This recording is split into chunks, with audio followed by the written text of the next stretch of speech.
নমস্কার, শুভ সকাল বন্ধুরা। কেমন আছেন আপনারা সবাই? আমি সুপর্ণা, আমার এই ঘরে বাইরে চ্যানেলে আরও একটা নতুন ব্লগে আপনাদের সবাইকে স্বাগত জানাই। তো ভিডিওটা শুরু করার আগেই বলি, আমার এই ভিডিওটা লাস্ট অবধি দেখার অনুরোধ রইল। আর দেখে যদি ভালো লাগে, ছেড়ে যাওয়ার আগে কিন্তু লাইক আর কমেন্ট করতে একদমই ভুলবেন না, কারণ আপনাদের একটা লাইক, একটা কমেন্ট আমাকে মোটিভেট করে নতুন নতুন ভিডিও বানানোর জন্য। তো চলুন, আজকে হয়ে গেল বুধবার, আজকে তো দ্বিতীয়া অষ্টমী, কালকে অষ্টমী লেগেছে, আজকে বিকেলবেলা অষ্টমী ছেড়ে যাবে। তো আজকে আমি আর মা অষ্টমীর ব্রত পালন করব, ভাত খাবো না। তো যাই হোক, আজকে রান্নাবান্নার ঝামেলা নেই, সে কারণে ভাবলাম আজকে এই রুমটা পরিষ্কার করে নিই। সকাল সকাল মেয়ে স্কুলে গেছে, মেয়ের যখন ভাত বানিয়েছি তখনই ওর বাবারও একই সাথে বানিয়ে দিয়েছি, রান্না হয়ে গেছে। তো আগেই খাটের তলাটা পরিষ্কার করে নিলাম। আর এই পর্দাগুলো তো এখন কাচা যাবে না, কারণ বাইরে প্রচণ্ড বৃষ্টি হচ্ছে, যেদিন রোদ্দুর উঠবে সেদিন কাচবো। তো পরিষ্কার টরিষ্কার করে নিই, স্নান সেরে আবার ঠাকুরের জায়গাটাও পরিষ্কার করে নেবো, তাহলে মোটামুটি ঝাড়ার কাজ আমার কমপ্লিট হয়ে যাবে। তো চলুন, কাজটা সেরে স্নান সেরে আবার ফিরে আসছি। স্নান সেরে চলে এসেছি ঠাকুরের জায়গাটা পরিষ্কার করার জন্য।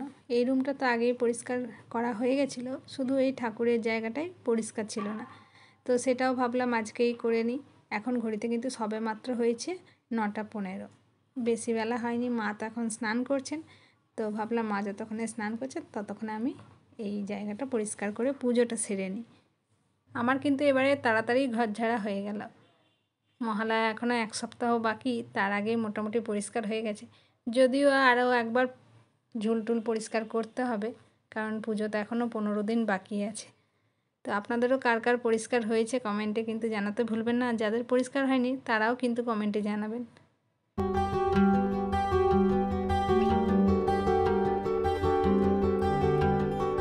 পুজো সেরে টিফিন করে আবারও চলে এসেছি রান্নাঘরে আমাদের লাঞ্চটা বানানোর জন্য।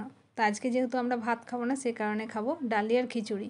আর মেয়ে সকালে একবার ভাত খেয়ে গেছে, ওর জন্য ভাত আর রাখিনি, ও ডালিয়ার খিচুড়িই খাবে। তো তরকারিটার আলাদা করে বানালাম না, সব সবজি এই ডালিয়ার মধ্যেই দিয়ে দিচ্ছি, কারণ হাতে সময় আজকে অনেকটাই কম, আজকে অনেকটা লেট হয়ে গেছে। তার মধ্যে আবার মেয়েকে স্কুলে আনতে যেতে হবে, তারপরে রাতের ডিনারেরও কিছু বানিয়ে রাখতে হবে, কারণ মা তো তাড়াতাড়ি বিকেলবেলা খাবেন। এবার স্কুল থেকে এসে আর টাইম হবে না যে তরকারিটা বানানোর, তো সেই কারণেই ভাবছি এখনই বানিয়ে রেখে দেবো। তো ভাবছি ছোলার ডাল বানাবো, সেই ছোলার ডাল বানিয়ে নেব, আর বিকেলবেলা একটু লুচি বানাবো। তো যাই হোক, এপাশে তো খিচুড়ির সবজিগুলো ভাজার জন্য বসিয়েছি, আর ওপাশে একটুখানি ডালিয়া আর মুগ ডালটাকে শুকনো কড়াইয়ে ভেজে নিচ্ছি, তাহলে ভালো লাগে খেতে।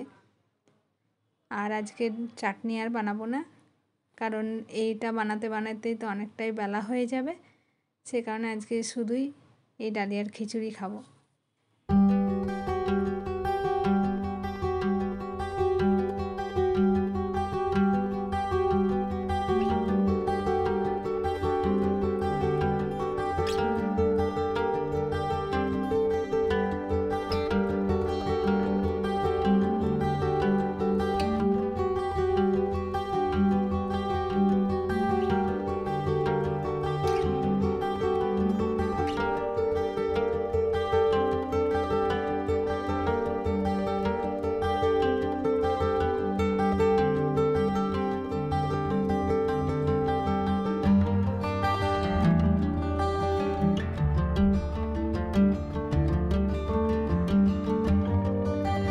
এখন ঘড়িতে হয়ে গেছে 1:15, কোনো রকমে খাওয়া সেরে রেডি হয়ে গেছি মেয়েকে আনতে যাওয়ার জন্য। তো চলুন নিয়ে আসি, তারপরে আবার এসে কথা হচ্ছে।